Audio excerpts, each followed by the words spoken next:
গল্প কবিতা পাঠে সকলকে স্বাগত জানিয়ে শুরু করছি আজকের গল্প অসাধারণ। বিভূষণ বন্দ্যোপাধ্যায়। সীতানাথ ডাক্তারের দোকানে বসিয়াছিলাম।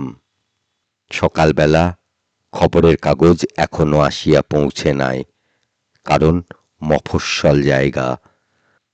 খবরের কাগজ না পৌঁছিলে যুদ্ধের আলোচনা ঠিক জমে না। অদূরবর্তী বাজারে প্রাভাতিক সওদা করিয়া নবীন মুখুজ্জে, শশধর মুহুরী, কেনারাম মুখুজ্জে, মন্মথ মুখুজ্জে, বলাইদা প্রভৃতি ভদ্রলোক সীতানাথের ডাক্তারখানায় স্নানাহারের সময় পর্যন্ত রাজনীতি আলোচনা করিয়া থাকেন।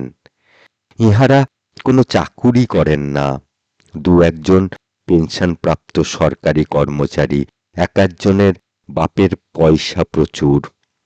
ইহারা জার্মানি ও জাপানের সম্বন্ধে বহু ভবিষ্যৎবাণী করেন, যুদ্ধের পরিস্থিতি সম্বন্ধে এমন কথাবার্তা বলেন যাহা স্বয়ং হিটলার, চার্চিল ও তোজোরও অজ্ঞাত।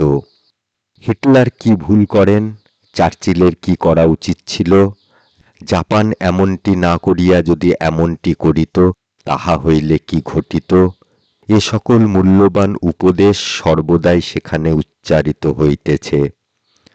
বর্তমানে কেনারাম মুখুজ্জে বলিতেছিলেন, আরে এই তোমাকে বলি শোনো ভায়া, ভুলটা হিটলারের হলো কোথায় শোনো। ডানকার্কের যুদ্ধের পরেই শশধর মুহুরী বলিয়া উঠিলেন, আহ, আপনি ওই এক শিখে রেখেছেন, ডানকার্ক আর ডানকার্ক। আসল ভুল সেখানে নয়, আসল ভুল হলো। এমন সময় একটি পুরুষের হাত ধরিয়া একজন স্ত্রীলোক ডাক্তারখানার বারান্দাতে উঠিয়া আসিল সম্মুখের রাস্তা হইতে। পুরুষটির বয়স 40 থেকে 50-55 মধ্যে যে কোনো বয়স হতে পারে। রোগা, পরনে খাটো ময়লা ধুতি। মেয়েটির বয়সও নিতান্ত কম নয়, তবে পুরুষটির অপেক্ষা অনেক কম, 30-32-এর বেশি হইবে না। মেয়েটির পরনে তালি লাগানো শাড়ি, কিন্তু ময়লা নয়। মুখশ্রী একসময় বেশ ভালোই ছিল বোঝা যায়। দেহ খুব সম্ভবত অনাহারে ও ম্যালেরিয়ায় শীর্ণ। মেয়েটি বারান্দার প্রান্তে দাঁড়াইয়া বলিল, ও ডাক্তারবাবু। সীতানাথ ডাক্তার উহাদের দিকে একটু তাচ্ছিল্যের ভঙ্গিতে চাহিয়া বলিলেন, কি চাও বাবু, একে একটুখানি দেখতে হবে। সীতানাথ ডাক্তার বুঝিয়াছিলেন ইহাদের দ্বারা বিশেষ কোনো অর্থাগমের আশা নাই, যত বড় কঠিন অসুখী হোক না কেন। দুর্ভিক্ষ পীড়িত চেহারা, পরনে তো ওই কাপড়, মাথা তৈলাভাবে রুক্ষ। রোগীর মধ্যে গণ্য করিয়া উৎফুল্ল হইবার কোনো কারণ নাই। তামাক টানিতে টানিতে বলিলেন, হয়েছে কি?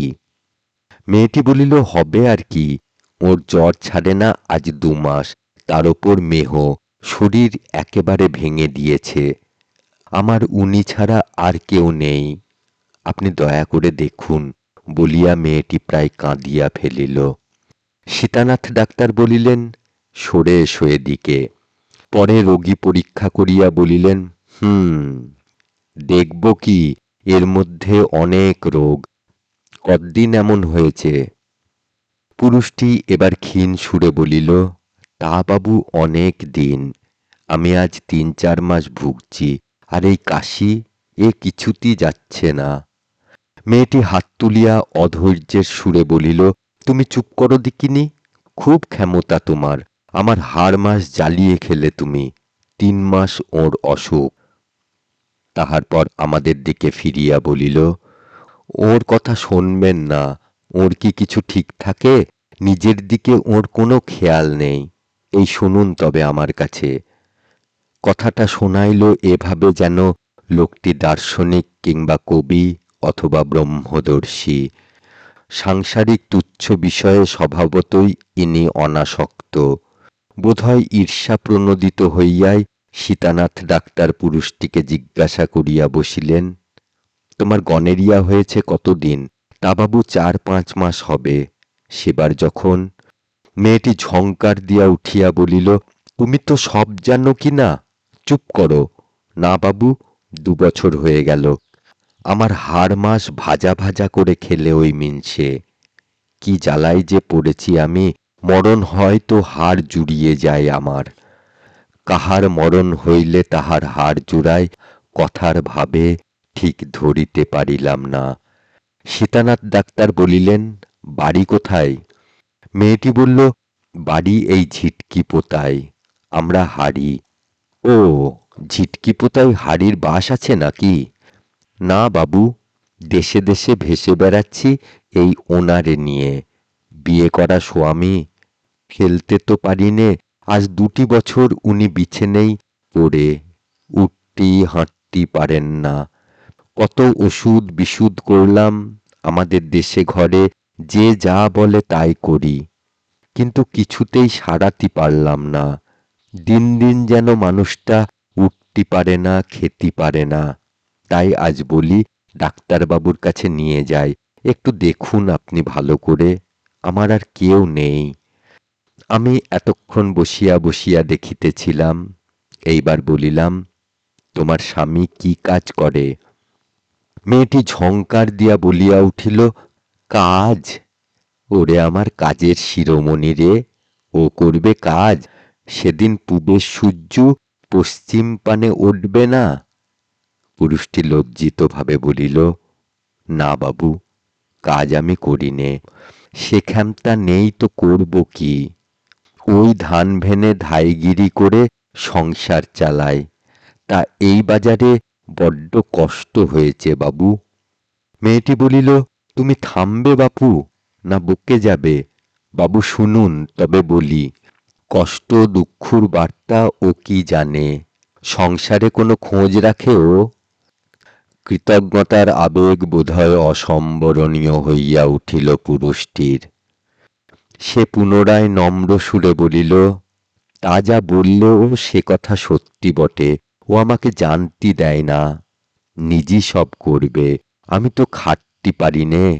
আমার এই ডান পাটা একটু খোঁড়া, হাঁটতে পারি নে। এই দেখুন বাবু এই পাডা। মেয়েটি আঁচল দিয়া চোখ মুছিতে মুছিতে বলিল, নাও, আর বাবুদের সামনে তোমার পা বার করতে হবে না। কিন্তু দেখিলাম মেয়েটির চোখ ছলছল করিয়া উঠিয়াছে। এই গনেরিয়াগ্রস্ত খোঁড়া অকর্মণ্য বৃদ্ধের প্রতি এতটা দরদ ওর দেখিয়া বিস্মিত হইলাম। সীতানাথ ডাক্তার বলিলেন, তুমি ধায়ের কাজ জানো বললে না? পুরুষটি এ কথার উত্তর দিল, বলিল, খুব ভালো ধাই। তা যে বাড়ি যাবে, 1 কাঠা করে চাল, 1খানা করে কাপড়, 1টি করে টাকা, ওই খরচ করে আমার চিকিৎসে করাচ্ছে বাবু। মেয়েটি উহাকে থামাইয়া বলিল, তুমি চুপ করো দিকিনি, তুমি কি জানো ওসবের? বাবু, ধায়ের রোজগার আগে চলতো ভালোই। এখন আপনাদের এখানে হাসপাতাল হয়েছে পোয়াতিদের জন্যে। সব লোক এখানে আসে। আমাদের কাছে কেডা যাবে? ধান ভেনে যা হয়, 2 মণ ধান ভানলি 5 কাঠা চাল পাওয়া যায়। কিন্তু বাবু, অসুখে ভুগে ভুগে আমার গতর গিয়েছে, আর তেমন খাটতে পারি নে। ধান ভানা বড্ড খাটুনির কাজ। যেদিন ধান ভানি, আজকাল রাত্রিরই বড্ড পা কামড়ায়। আমি বলিলাম, তোমার কে কে আছে আর? মেয়েটি সাফ উত্তর দিল, জম। যাতে হারি বললে না? হ্যাঁ বাবু। ঝিটকি পোতা থেকে এলে কি করে? সে তো অনেক দূর। নৌকো করে এলাম বাবু। ভাড়াটে নৌকো? অনেক কেঁদে হাতে পায়ে ধরে 13 গন্ডা পয়সা ঠিক হয়েছে। ওই আমাদের গায়ের রতন মাঝি, আমি তাকে ধরম বাপ বলে ডেকেছি। ধানের চাষ করো? না বাবু, ঘরদোর নেই, তার ধানের জমি, বিচুলির ছাউনি, 1খানা ঘর, তা এবার খসে পড়ছে। না খুঁচি দিলি এবার বর্ষায় সে ঘরে থাকা যাবে না। বেলা হইয়াছিল, সেদিন চলিয়া আসিলাম। ইহার পর হইতে প্রায় 2 দিন অন্তর মেয়েটি উহার স্বামীর হাত ধরিয়া ডাক্তারখানায় হাজির হয়। কখনো ঔষধের দাম কমাইবার জন্য সীতানাথ ডাক্তারের হাতে পায়ে পড়ে, কোনোদিন স্বামীর সম্বন্ধে নানারূপ প্রশ্ন করে, কবে রোগ সারিবে, নৌকা ভাড়া দিয়া আর পারে না সে, ইত্যাদি। দেখিয়া শুনিয়া সীতানাথ ডাক্তারকে জিজ্ঞাসা করিলাম, ওকে কেমন দেখেন, ওর রোগ সারবে? সীতানাথ ডাক্তার হাসিয়া বলিলেন, বিশ্বাস তো হয় না, নানান উপসর্গ, ওর শরীরে কিছু নেই, তবে চেষ্টা করছি, এই যা। অবশ্য উহাদের সাক্ষাতে এ কথা হয় নাই। মাসখানেক পরে একদিন ডাক্তারখানায় বসিয়া আছি, মেয়েটি আরো শীর্ণ হইয়া গিয়াছে। আর কিছুদিন এমন ধারা চলিলে ইহারই চিকিৎসার প্রয়োজন হইবে। হয়তো নিজে আধপেটা খাইয়া স্বামীর ঔষধপথ্য ও নৌকা ভাড়া যোগাইতেছে। পরনের বস্ত্রও জীর্ণতর হইয়া উঠিয়াছে। সেদিনের কাজ শেষ করিয়া তাহারা যখন চলিয়া যায়, তখন মেয়েটিকে ডাকিয়া বলিলাম, শোনো এদিকে। কি বাবু, ধাইয়ের কাজ করতে পারবে? সে হাসিয়া বলিল, ওই কাজই তো করি বাবু, তার পারব না? আমি উহাদের সঙ্গে রাস্তায় বাহির হইয়া পড়িলাম। উদ্দেশ্য আমার বাসাটা তাহাকে চিনাইয়া দেওয়া। সে মাসেই আমার বাসাতে ধাত্রীর প্রয়োজন উপস্থিত হইবে। পথে মেয়েটি বলিল, দিন না বাবু একটা কাজ জুটিয়ে। বড় কষ্টে পড়িছি এনাকে নিয়ে। এক এক শিশি ওষুধ 5 শিকে 1.5 টাকা। আমার রোজগার বড্ড মন্দা হয়ে গিয়েছে, আর চালাতে পারছি নে। দিন একটা জুটিয়ে, যা দেবে তাই নেব। 1 কাঠা চাল, 1খানা কাপড়, আর না হয় 8 আনা পয়সা দেবে, তাই নেব। আমার খাঁই নেই বাবু অন্য ধাইয়ের মতো। তা বাবু আমি রাত্তিরই আঁতুড়ে থাকব, সেঁক তাপ করব, ছাড়া কাপড় কাচব। অনুনয়ের সুরে বলিল, দিন একটা কাজ জুটিয়ে। আমি বলিলাম, ওই আমার বাসা, আর দিন আষ্টেক পরে আমার বাসাতে দরকার হবে ধাইয়ের। চলো আমার সঙ্গে, দেখিয়ে আনি। ওকে এখানে বসিয়ে রাখো। পুরুষটিকে বলিলাম, তুমি এই গাছতলায় বসে থাকো, বুঝলে? বাড়িতে আনিয়া ধাইকে দেখানো হইল, কিন্তু বাড়িতে ও ধাই পছন্দ হইল না। অজুহাত অবশ্য পাড়াগাঁয়ের অশিক্ষিত ধাই, উহাদের কি জ্ঞান আছে, ইত্যাদি। কিন্তু আমার সন্দেহ হইল, আসল কারণ মেয়েটি দেখিতে ভালো এবং আমি সঙ্গে করিয়া আনিয়াছি বলিয়া। পরদিন আবার রাস্তায় দেখা তাহাদের সঙ্গে। ডাক্তারখানায় দুজনে চলিয়াছে। আমাকে মেয়েটি ডাকিয়া বলিল, ও বাবু শুনুন। আমি তাহার কিছু না করিতে পারিয়া লজ্জিত ছিলাম। বলিলাম, বলো, আপনার বাড়িতে হলো না? ইয়ে না, ওদের সঙ্গে কমলা ধায়ের কথাবার্তা আগেই হয়ে গিয়েছে কি না, তাই। যাকগে বাবু, আপনি অন্য এক জায়গায় জুটিয়ে দিন না। দেখব, আরো এক জায়গায় সন্ধান আছে আমার। দেখুন, তিনিই দয়া করবেন। চরিতামৃতে প্রভু বলেছেন। হারির মেয়ের মুখে এ কথা শুনিয়া চমকিয়া উঠিলাম। বলিলাম, তুমি চৈতন্য চরিতামৃত পড়ো? লেখাপড়া জানো নাকি? পুরুষটি বলিল, ও জানে। বইখানা আছে নাকি তোমাদের বাড়ি? আছে বাবু, ও রোজ পড়ে আমাকে শোনায়। বই পড়ে আর কাঁদে। মেয়েটি সলজ্জ প্রতিবাদের সুরে বলিল, তোমার অত ব্যাখানা করতে হবে না, চুপ করো। না বাবু, ওর কথা শোনবেন না। পড়ি একটু একটু সন্ধে বেলাটা। তা ও বই পড়ে চোখ বুজবার মতো অদেষ্ট কি আমাদের আছে বাবু? লেখাপড়া শিখলে কোথায়? উহার স্বামী বলিল, ওর মামার বাড়ি ছিল ধরমপুকুর। শুয়োরের ব্যবসা ছিল মস্ত, অবস্থাও ছিল ভালো। এখন তাদের কেউ নেই, মরে হেজে গিয়েছে। নইলে আজ এমন দুর্দশা হবে কেন ওর বাবু? ও ছেলেবেলায় মামাদের কাছে থেকে স্কুলি নেকাপড়া করে। কি স্কুল? বউটি ইহার উত্তর দিল, কারণ এ প্রশ্নের উত্তর দেওয়া পুরুষটির সাধ্যাতীত। অতি জটিল প্রশ্ন। আপার প্রাইমারি স্কুল বাবু। পাশ করেছিলে?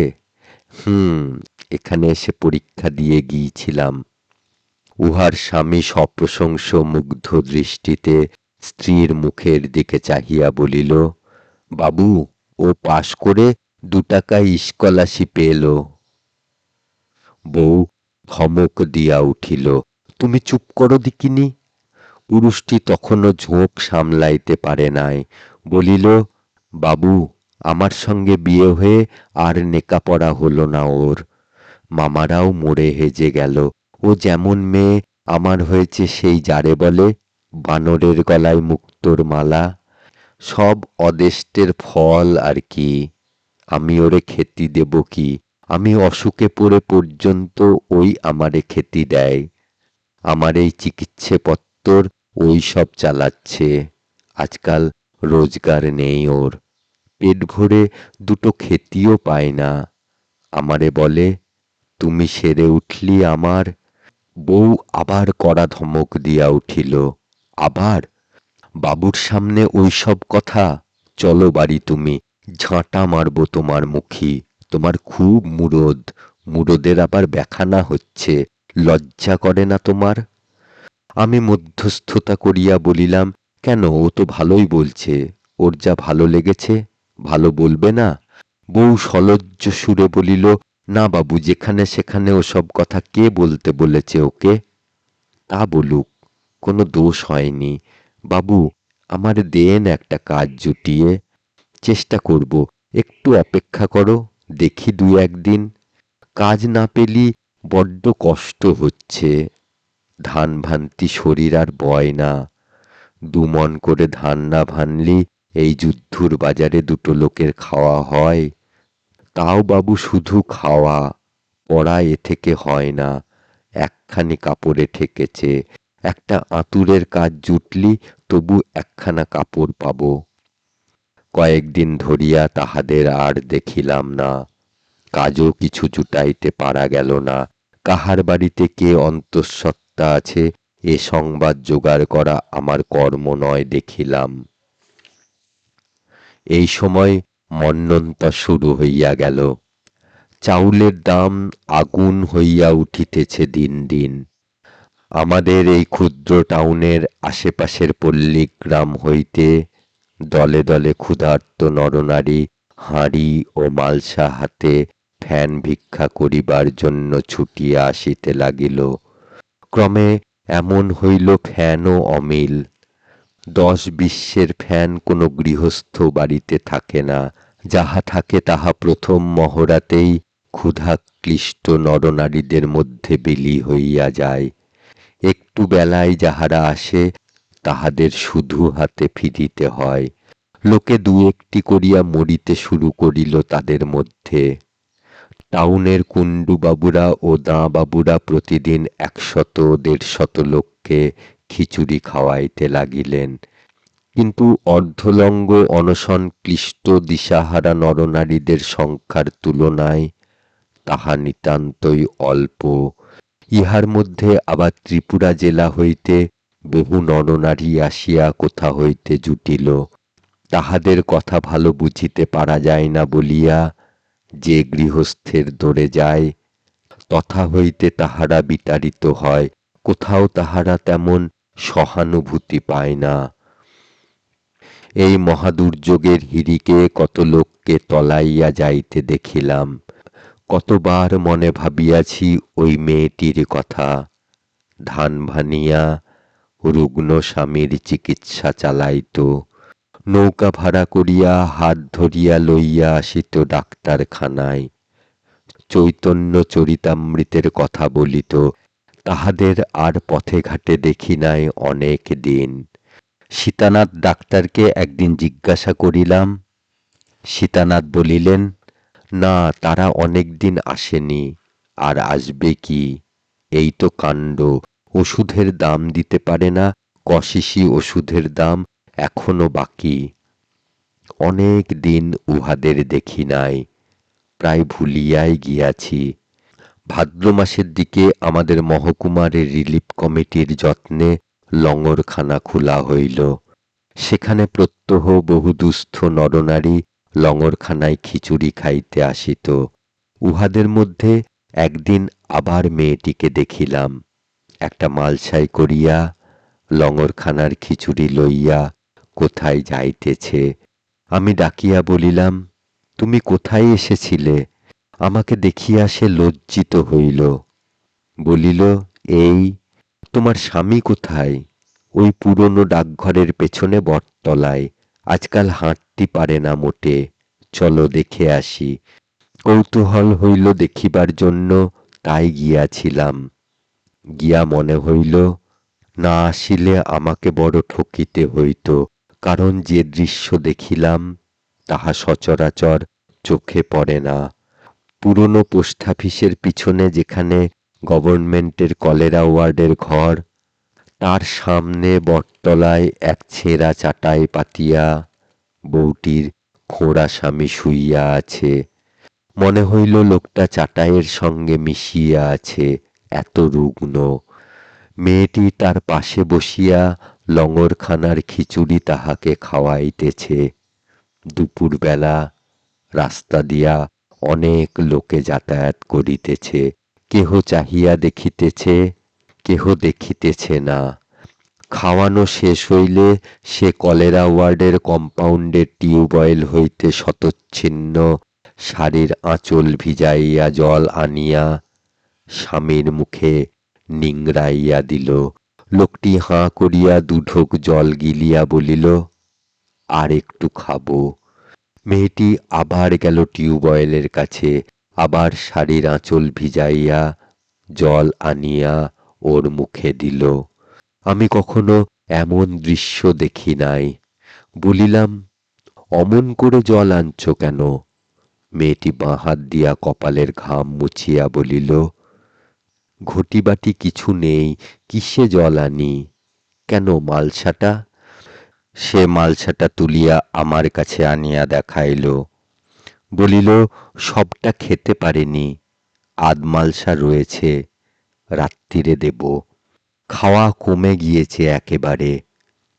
তারপর মালসাটা যথাস্থানে রাখিয়া আসিয়া বলিল, বড্ড কষ্ট হয়েছে বাবু, দিন না একটা কাজ টাজ জুটিয়ে, এক কাঠা চাল শুধু, খুব কমের মধ্যে করে দেব।